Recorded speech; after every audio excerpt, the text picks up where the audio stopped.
Hello, मेरा नाम है डॉक्टर अजय गिल और आप देख रहे हैं चैनल द हेल्थ स्टोरी। जब किसी पेशेंट को डॉक्टर ज़्यादा ब्लड प्रेशर देख के ये कहते हैं कि आपको ब्लड प्रेशर की प्रॉब्लम हो गई, तो उसके बाद अगर हम ये सोचें कि ट्रीटमेंट शुरू करनी है, टेबलेट शुरू करनी है, या हम लाइफस्टाइल मैनेजमेंट से भी कुछ उसका सोल्यूशन निकाल सकते हैं, तो ये वीडियो आपके लिए है। अगर आपका ऐसा रीडिंग ज़्यादा आया है या आपके किसी फैमिली मेम्बर या मित्र का ज़्यादा आया है, तो ये वीडियो आपके लिए है। देखिए, जब भी ब्लड प्रेशर की रीडिंग 120 ऊपर वाला और 80 नीचे वाला, जिसको हम सिस्टोलिक और डायस्टोलिक ब्लड प्रेशर बोलते हैं, तो इसके ऊपर वाली रीडिंग्स को हम एबनॉर्मल समझते हैं और जो है कट ऑफ लेके चलते हैं कि कहाँ तक नॉर्मल समझना है, कहाँ तक हम ट्रीटमेंट की बात नहीं करेंगे। वो है ऊपर वाला 139, 139 या 140, और नीचे वाला 90।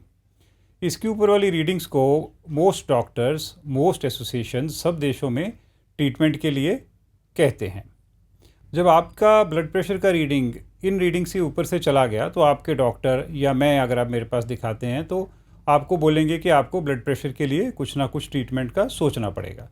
तब आपके सामने ये 3 इम्पॉर्टेंट सवाल हैं, प्रश्न हैं, जो आपने अपने डॉक्टर को पूछने हैं। इनका सोल्यूशन मिलने से ही ये डिसाइड होगा कि क्या आप लाइफस्टाइल मॉडिफिकेशन के साथ अपना बीपी रिवर्स कर सकते हैं, क्या हमारी टेबलेट जो है वो अवॉइड हो सकती है। तो ये जो 3 इम्पॉर्टेंट सवाल हैं, सबसे पहले कि मेरा एक्यूरेट सही ब्लड प्रेशर बीपी कितना है। कई बार हम देखते हैं कि हम घर पे रीडिंग चेक करते हैं तो ब्लड प्रेशर की रीडिंग और आती है, डॉक्टर के क्लिनिक में जाके चेक करते हैं तो और आती है, किसी बड़े अस्पताल में चेक करते हैं तो और आती है, हम अपने किसी रिश्तेदार या मित्र के घर जाके चेक करते हैं तो रीडिंग और आती है। तो मल्टीपल रीडिंग्स में से कोई ज़्यादा होंगी, कोई कम होंगी, तो सही रीडिंग कौन सी है। सो ये एक बहुत इंपॉर्टेंट सवाल है जिसका हमें जवाब मिलना चाहिए। अगर आपके घर वाली रीडिंग, जो नॉन क्लिनिक सेटिंग की रीडिंग है, वो कम आ रही है और डॉक्टर के क्लिनिक पे जाके रीडिंग बहुत ज़्यादा आ रही है, तो हम ये भी सोच सकते हैं कि जो नॉन क्लिनिक की रीडिंग है, घर की या आपके जहाँ पे आप कंफर्टेबली बैठे हैं कहीं, वहाँ की रीडिंग है, क्या पता वो रीडिंग सही हो और डॉक्टर के क्लिनिक में जाके घबराहट से या किसी कारणवश आपका ब्लड प्रेशर बढ़ जाता हो। इसको हम वाइट कॉलर हाइपरटेंशन भी कहते हैं, कि या वाइट कोट हाइपरटेंशन भी कहते हैं, कि क्लिनिक में जाके रीडिंग ज़्यादा आ गई। इसका जो हम, अगर ऐसा मल्टीपल बार डिफरेंस ऐसा आ जाए, कई बार ऐसा डिफरेंस आ जाए और हमें समझना है कि अब इसकी ट्रीटमेंट होनी चाहिए कि नहीं चाहिए, तो उसके लिए आप अपने डॉक्टर से रिक्वेस्ट करके एक टेस्ट करा सकते हैं जिसका नाम है 24 hour ambulatory blood pressure monitoring, 24 ABPM। तो इसमें 24 घंटे की रीडिंग चेक की जाती हैं एक मशीन के साथ। आप मशीन लगा के अपना नॉर्मल जो है दिन अपना निकालते हैं और उसकी हाई और लो रीडिंग्स के बीच में से हमें डॉक्टर को अंदाज़ा हो जाता है कि आपका सही ब्लड प्रेशर क्या है। दूसरा जो इम्पोर्टेंट सवाल है वो ये जानना है कि आपको क्या ब्लड प्रेशर की बीमारी वाकई हो गई है, जिसको हम एसेंशियल हाइपरटेंशन कहते हैं, जिसका कोई इलाज नहीं है, कुछ नहीं है, या ये किसी और बीमारी का लक्षण है। ये डायरेक्ट आपको ब्लड प्रेशर की बीमारी नहीं हुई है, किसी और बीमारी का ये लक्षण है जो शो हो रहा है। फॉर एग्ज़ाम्पल, आपकी लैक ऑफ स्लीप है, या चेंज ऑफ जॉब है, स्ट्रेस है, या कोई किडनी डिजीज़ है, या आप कोई और मेडिसिन खा रहे हैं जिससे बीपी बढ़ रहा है।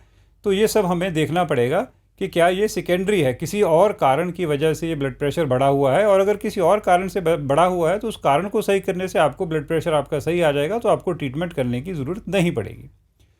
तीसरा मोस्ट इम्पॉर्टेंट एक और सवाल जिसका आपको आंसर मिलना चाहिए, आप अपने डॉक्टर से पूछ सकते हैं कि क्या ये जो ब्लड प्रेशर है ये मेरे को डैमेज कर रहा है, कोई फ्यूचर में जाके तो करेगा। मान लो आज रीडिंग ज़्यादा है, अगर हम 2 साल, 5 साल, 10 साल की बाद की बात करें और रीडिंग ऐसे ज़्यादा ही रहे, तो डेफिनेटली बॉडी में डैमेज होता है, आंखों पे डैमेज होता है जिसको हम रेटिनोपैथी बोलते हैं, हार्ट पे डैमेज होता है, किडनी पे डैमेज होता है, नर्व्स पे डैमेज होता है जिसको हम न्यूरोपैथी बोलते हैं। ये सब डैमेज तो बढ़े हुए ब्लड प्रेशर से होने ही हैं।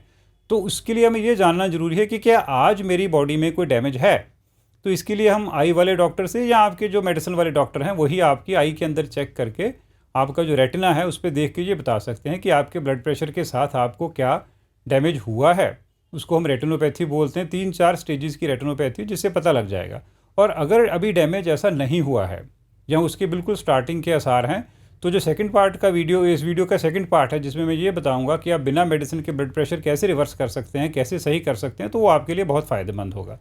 दूसरी जगह जहां हमें पता लग जाता है कि ब्लड प्रेशर बढ़ा हुआ है और उससे डैमेज हुआ है, वो अगर हम हार्ट की इकोकार्डियोग्राफी, जिसको हम इको भी बोलते हैं, अगर हम हार्ट की इकोकार्डियोग्राफी कराते हैं तो भी हमें पता लग जाता है कि ब्लड प्रेशर बढ़ने से क्या उसके अंदर जो हार्ट का मसल है, हार्ट एक बेसिकली मसल है, कि क्या वो मसल है वो बढ़ गया है, हाइपरट्रॉफी हो गया है, क्योंकि अगर ज़्यादा ज़ोर से पंप करता रहेगा तो डेफिनेटली वो जो मसल है वो मोटा हो जाएगा, हाइपरट्रॉफी हो जाएगा। अगर इको के अंदर हाइपरट्रॉफी आ रही है तो ऑलरेडी डैमेज जो है वो चल रहा है।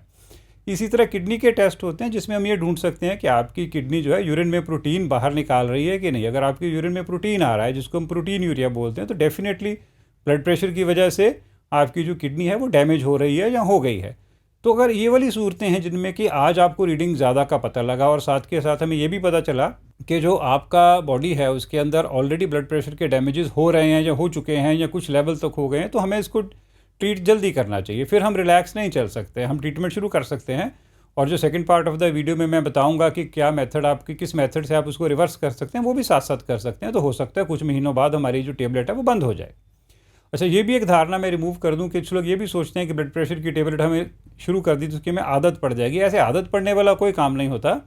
अगर आपकी बॉडी को ज़रूरत है तो डॉक्टर आपकी टेबलेट ट्रीटमेंट जो इसको एक्सटेंड करेंगे। अगर ट्रीटमेंट की ज़रूरत नहीं है और आपका ब्लड प्रेशर बिना ट्रीटमेंट के भी नॉर्मल आ रहा है, कंट्रोल में रह रहा है या लो जा रहा है, तो वो डेफिनेटली आपकी टेबलेट बंद भी कर देंगे। ये ज़रूरी नहीं है कि टेबलेट आपने लगातार खाते रहना है। चलिए वीडियो के दूसरे पार्ट में ये बात करते हैं कि अगर आपको ब्लड प्रेशर हो गया है, आपकी ब्लड प्रेशर की रीडिंग्स ज़्यादा आ गई हैं, तो आप इन रीडिंग्स को कैसे बिना मेडिसिन के लाइफस्टाइल चेंजेस के साथ ही नॉर्मल ला सकते हैं। इनमें से मैं आपको 9 स्टेप्स बताऊंगा, 9 सॉल्यूशंस बताऊंगा और आपने उनको फॉलो करना है। आपका या आपके किसी रिश्तेदार या फ्रेंड का अगर बीपी ज़्यादा है तो उसको हम नॉर्मल लाने में हेल्प कर सकते हैं। पहला, स्मोकिंग। अगर आप स्मोकिंग करते हैं तो आज ही स्मोकिंग बंद कर दीजिए। अगर आप स्मोकिंग कंटिन्यू रखेंगे, करते रहेंगे, तो उसके साथ साथ ब्लड प्रेशर को नॉर्मल लाना बिना ट्रीटमेंट के ऑलमोस्ट इम्पॉसिबल है। तो फर्स्ट ऑफ ऑल हमें स्मोकिंग क्विट करनी है। इससे पूरी बॉडी पे इफ़ेक्ट पड़ता है और डेफिनेटली हमारी जो आर्टरीज़ हैं जहाँ से हम ब्लड प्रेशर कंट्रोल करने की कोशिश कर रहे हैं उन पे बहुत नुकसान होता है, बहुत ख़राब असर पड़ता है। दूसरा, आप अपनी डाइट के अंदर सॉल्ट कम करेंगे, नमक, सोडियम क्लोराइड, उसको कम करने से डेफिनेटली आपका जो ब्लड प्रेशर है कुछ मिलीमीटर ऑफ मर्करी, कुछ रीडिंग्स आपकी जो है उससे नीचे आ जाएंगी। तो डाइट के अंदर सॉल्ट आपने मिनिमम कर देना है, बहुत कम कर देना है। कोशिश करके 2.5 से 3 ग्राम सॉल्ट जो है पर 24 घंटे में पर डे आप उसको कंज्यूम करने की कोशिश करिए। मार्केट से मंगा के आप नमकीन आइटम या और ऐसे जो है जिन चीज़ों में ज़्यादा नमक का इस्तेमाल होता है, जैसे अचार भी हो गए, तो ऐसी चीज़ें आप अवॉइड करेंगे। तीसरा, अल्कोहल, शराब, एक्सेसिव अल्कोहल। अगर हम ज़्यादा अल्कोहल लेते हैं तो भी ब्लड प्रेशर बढ़ता है और उसको बिना मेडिसिन के कंट्रोल करना मुश्किल हो जाता है। एक तो हो गया स्मोकिंग, दूसरा हो गया सॉल्ट और तीसरा हो गया अल्कोहल। चौथा, अगर आपकी लाइफ में स्ट्रेस चल रहा है, किसी भी कारण का स्ट्रेस है, फिज़िकल ज़्यादा है या मेंटल है या साइकोलॉजिकल स्ट्रेस है, तो उस स्ट्रेस से आप दूर रहिए। अगर हम उससे दूर नहीं रह सकते तो डेफिनेटली हम अपने आप को थोड़ा उससे सेपरेट करें, उसका अपने आप पे असर कम होने दें। तो जो भी अगर आप किसी तरह उसको मैनेज करके स्ट्रेस को कम कर सकते हैं, रिलैक्सेशन कर सकते हैं योगा से या मेडिटेशन कर सकते हैं ताकि आप स्ट्रेस को बीट कर सकें, या कोई गेम खेल सकें या कोई और रिक्रिएशनल एक्टिविटी में आप इंगेज हो जाएं, आप कुछ करें जिससे आपका जो स्ट्रेस लेवल है वो कम हो। पाँचवां, सेडेंटरी लाइफस्टाइल। मतलब अगर हम बिना चले फिरे नॉर्मली सारा दिन बैठे रहते हैं, आपका काम ऐसा है कि आप बैठे रहते हैं, या आपकी नेचर ऐसी हो गई कि आप चलना फिरना नहीं पसंद करते हैं या कोई गेम नहीं खेलते हैं, तो डेफिनेटली आपको उसको बदलना पड़ेगा। आपको अपनी लाइफ के अंदर जो है सेडेंटरी लाइफस्टाइल, मतलब सारा दिन बैठे रहना, कोई व्यायाम नहीं करना, कोई एक्सरसाइज नहीं करना, कोई गेम नहीं खेलना, इसको छोड़ना पड़ेगा। इसके अलावा छठा पॉइंट जो मैं मेंशन करूँगा वो है शुगर, चीनी। नॉर्मली हम ब्लड प्रेशर का नमक से लिंक जोड़ते हैं, पर अगर हमारी डाइट के अंदर शुगर, चीनी ज़्यादा है तो डेफिनेटली वो भी हमारा ब्लड प्रेशर बढ़ा सकती है। और अगर हम चीनी का सेवन ज़्यादा करते रहेंगे तो हमारे को ब्लड प्रेशर बिना मेडिसिन के कंट्रोल करना बहुत मुश्किल हो जाएगा। चीनी के अंदर 2 चीज़ें होती हैं, ग्लूकोज और फ्रक्टोज। और जो फ्रक्टोज है ये बॉडी में जाके मेटाबोलाइज होकर लिवर के अंदर स्टोर हो जाता है, जिससे फैटी लिवर भी क्रिएट हो जाता है। ऐसी सूरतों में हमारा ब्लड प्रेशर जो है वो बढ़ने लगता है। तो हमें अपनी डाइट के अंदर से शुगर भी कम करनी है। 7वां जो पॉइंट मैं आपको मेंशन करूंगा वो है स्लीप। अगर आपकी स्लीप क्वालिटी या क्वांटिटी, मीन्स आप जो सो रहे हैं, अगर आप कम सो रहे हैं या जब आप सो रहे हैं तो आपको गहरी नींद नहीं आ रही है किसी भी कारणवश, चाहे आपके घर के हालात ऐसे हों या आपका बेड ऐसा हो या वट एवर द रीज़न, तो आपको अपनी स्लीप क्वालिटी जो है वो बढ़ानी है। 8वां, आप अपनी डाइट के अंदर हाई फाइबर इंक्लूड करिए। अगर आपकी डाइट के अंदर कार्बोहाइड्रेट्स और फैट्स वगैरह ज़्यादा हैं और फाइबर नहीं है, रेशा नहीं है, तो उसको हमें अपनी डाइट के अंदर बढ़ाना पड़ेगा। जो हाई फाइबर डाइट्स हैं वो हमारे ब्लड प्रेशर को कंट्रोल करने में हेल्प करती हैं। और 9वां और आखिरी पॉइंट, वैसे इसके अलावा और भी पॉइंट होते हैं पर ये मोस्ट इंपॉर्टेंट 9 पॉइंट्स हैं जो मैं इस वीडियो में मेंशन कर रहा हूँ। और 9वां पॉइंट एक और जो है कि हम वाटर ओनली फास्ट कर सकते हैं, मीन्स हम व्रत रख सकते हैं और उसमें हम सिर्फ पानी या और लिक्विड्स का इस्तेमाल करेंगे जिनमें चीनी और नमक ना हो। तो अगर हम ये वाटर ओनली फास्ट करते हैं तो कुछ हफ्तों बाद डेफिनेटली हमारा जो ब्लड प्रेशर है वो नीचे आने लगता है। इसके लिए काफ़ी स्टडीज़ अवेलेबल है, उनका लिंक मैं डिस्क्रिप्शन में डाल दूंगा। आप खुद से भी देख सकते हैं कि वाटर ओनली फास्ट करके लोगों ने अपना ब्लड प्रेशर जो है कम किया है और उनका टेबलेट से छुटकारा हुआ है। ये 9 पॉइंट्स थे, इनकी ब्रीफ समरी मैं एक स्लाइड की तरह इसी वीडियो में भी डाल देता हूँ, तो आप उसको रिवाइज़ भी कर सकते हैं। और इस वीडियो को आप शेयर करिए आगे। अगर आपके किसी रिश्तेदार या मित्र को या फ्रेंड को ब्लड प्रेशर ज़्यादा हो गया है या उसको भी टेबलेट स्टार्ट ही हुई है या वो ये चाहता है कि उसकी टेबलेट्स कम हो जाएं जो अभी भी पोटेंसी में चल रही हैं या वो छूट जाएं, तो डेफिनेटली उसको ये आप फॉरवर्ड करिए और शेयर करिए, तो उससे आप उसको भी फ़ायदा होगा।